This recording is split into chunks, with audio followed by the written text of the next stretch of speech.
Yo, what up sa inyo dyan mga tol?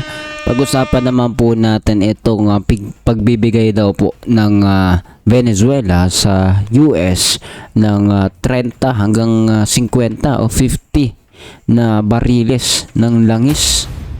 Sabi nga po ng marami ito po yung pagpapasalamat ng mga mamamayan ng Venezuela sa United States. Pero tingnan natin kung ano po yung mga pwede po natin pag-usapan sa bagay po na ito.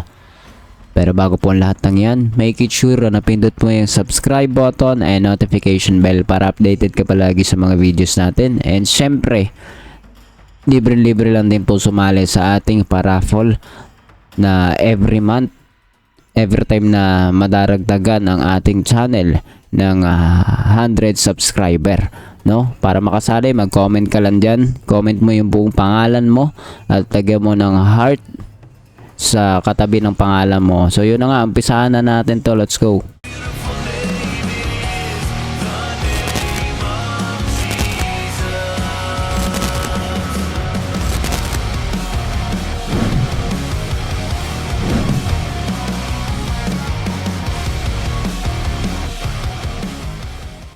So ayun na nga mga tol, gaya nga po ng binanggit po natin kanina, ang Venezuela matapos po ang pag-atake na ito pong pag-atake ng United States sa Venezuela ay hindi po nagustuhan ng Russia, ng China, at iba pang nakahilerang mga bansa dito sa mga kumbaga magtotropang bansa na ito, China, Russia. I don't know kung nag-react din ba dyan si Kim ng North Korea. Pero ang point ko, ito pong karamihan ng mga communist na mga bansa na alam po natin karibal, kalaban po ng United States at more on sa UN, hindi nagustuhan yung galaw ng US dito, na tila binibigay na naratibo sa mga marami ay masama, mali yung ginawa. Pero kung titignan nga po natin, yung pagdakip po sa presidente ng Venezuela mayroon pong pinag-ugatan, mayroong justification yung United States. Kung yan po yung titignan po natin, dahil may kinalaman daw po ito sa sabi nga po drug war din ng Amerika, kung saan si Maduro, presidente ng Venezuela, ay isa sa di umano na promotor kung bakit nakakapasok yung droga sa Amerika. At sila rin po ay number 1 na nagbibigay ng langis sa China, and hindi ko alam kung pati sa Russia, pero ang point is yan po yung isa sa mga grounds ng United States bakit ito po ay ginawa. At kaakibat nga po niyan, kabaliktaran yung naging reaksyon ng maraming mga mamamayan ng Venezuela. Sila po yung nagse-celebrate sa pagkakadakip ng kanilang tila presidente na yan nga po may kanalaman sa droga. Pero bago po lahat yan, panoorin po muna natin itong balita. Nakatakdang magbigay ng 30 hanggang 50 bariles ng langis ang bansang Venezuela sa Estados Unidos ayon sa anunsyo ni US President Donald Trump. Kasunod ito ng pagkakatalaga ng interim official sa nasabing bansa matapos hulihin ng Amerika ang leader nitong si Nicolas Maduro sa isang pag-atake noong January 2. Ayon kay Trump, ang mapagbibilhan sa nasabing supply ng langis ay pamamahalaan niyang personal at gagamitin para sa kapakinabangan niya ng mga mamamayan ng Venezuela at ng Amerika. Inatasan ni Trump si US Energy Secretary Chris Wright upang iproseso ang pagbebenta ng nasabing langis. Si Nicolas Maduro sa isang pag-atake noong January. So ayan po, narinig naman po natin yung balita.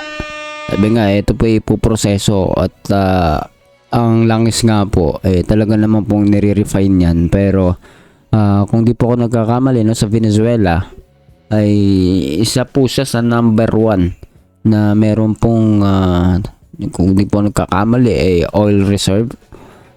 Pero ang kanilang langis ay malapot, no? Hindi gaya po ng sa mga nangunguna na bansa tulad ng Saudi, etc. Ngayon pa man, ang volume ng langis sa kanila ay napakarami, no? Kung hindi po ako nagkakamali, do your own research. But ito pong pinag-uusapan natin ngayon, malaki po ang epekto nito globally, especially dito po sa China and US na labanan. At syempre ang ating bansa Pilipinas may kinalaman din po at makakaramdam po diyan ng epekto, no? Kasi ang China ay meron pong ginagawa yan na paraan palagi. Hindi man sila umaatake ng gaya ng sa United States. Malalim po at mas mahirap nga pong tignan Katulad po na nangyari po sa WPS, 'di ba? Iba't iba pang bagay na 'yon, no? Kahit sa mga produkto, 'di ba, globally. Ng pagkokopya-kopya lang nila ng mga produkto at pagkakaroon ng mas murang low quality but mura na mga products ay economically, globally ay ganun ang kanilang estilo. Pero ito iba po, no? Amerika direkta na tumitira ng ganyan. At ngayon po ay kitang-kita po na sila po ay nakikinabang rin po diyan sa langis ng Venezuela. Pero ano po ba yung makikita natin dito, no? Kung tunay ito pong mga akusasyon dito kay Maduro, talaga pong malaki po ang kawalan ng China dito sa Venezuela. At meron pong epekto sa kanilang labanan ngayon. No, kung mawawalan ng supplier ng langis ang Amerika, ang China, at hindi rin sila, kung sila nga daw kasi may mga usapin na ang China estilo nagpapadala ng droga sa Amerika kung sa kanila napupunta. Hindi ko alam kung sa Mexico ba. Yan po yung nagiging paraan ng Amerika ngayon para kontrahin itong mga negatibo na pagtira sa kanilang bansa at syempre pagbangon na rin, pagbawi para sabi nga to make America great again. Yan po yung kanilang mga lengguwahe, 'di ba? Pero ikaw, no, bago tayo magpaalam, ano nakikita mo dito? No, kasi sabi ng iba, pwede daw gumaya yung ibang bansa gaya ng Russia, China, no? Sa ginawa ng Amerika. Pwede daw gawin. Sabi ng iba ay hindi yan gaya ng, hindi nila magagawa yung ginawa ng Amerika. Iba yung Amerika. Yun yung sabi ng iba. Pero kayo ba, anong tingin ninyo? Pwede kaya nilang gawin din yan, no? Magmalabis na rin. Pero ako actually, ang aking opinion dyan, nagmamalabis na nga diba, sa WPS, sa West Philippine Sea, sa South China Sea. Nandun na po, makikita na po natin yung pagdodomina nila Hindi lang naman sa Pilipinas yan, no? Globally dyan po ay dumadaan ang maraming mga barko at gusto nilang dominahin yan. Marami pa po tayong pwedeng pag-usapang bagay dito, pero ako po nakikita ko na talagang may epekto sa China ito pong pagsalakay ng Amerika sa Venezuela. Kahit ang selebrasyon nga po doon at pagkakaroon po ng pagsuporta ng mga mamamayan doon. Actually, kung papanoorin ninyo, i-search ninyo sa internet, kahit dito mismo sa YouTube, may mga Chinese, no? At may mga citizen ng Venezuela na nagse-celebrate ngayon sa pagkadakip sa kanilang presidente doon. Pero kung di po ako nagkakamali, yung Chinese embassy ba doon ay hindi nagustuhan yun. Ini-sprayan pa nila ng tear gas yata or pepper spray sa mukha yung tao, yung mga gwardiya doon sa establishment.